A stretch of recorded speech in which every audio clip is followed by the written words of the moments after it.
छठी माई कवन कारण पराला बझनिया के नमवा। छठी माई कवन कारण छठी माई कवन कारण इहे सोची ढरेला नयनवा। छठी माई कुहू के लामन छठी माई कुहू के लामन।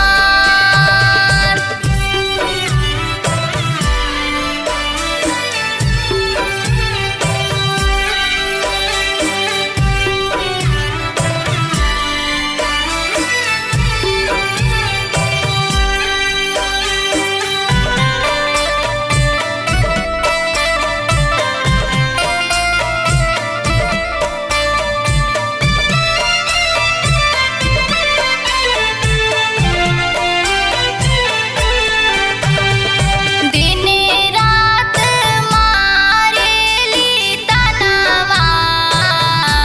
छठी माई हमारो नानाथ छठी माई हमारो नानाथ। दिन रात मारेली तनवा।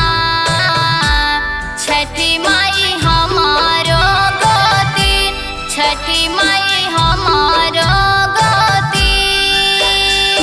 छठी माई परेनी चरनिया देई दाई हे बारदान देई दाई हे बारदान।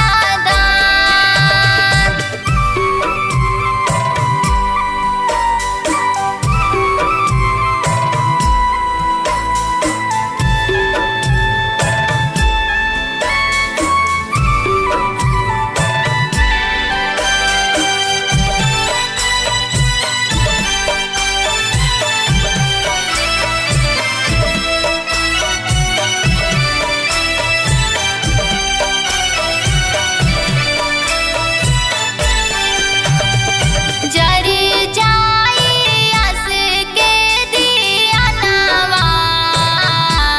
छठी माई देबू जब लालन छठी माई देबू जब लालन।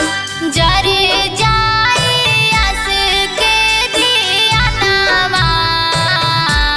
छठी माई देबू जब लालन छठी माई देबू जब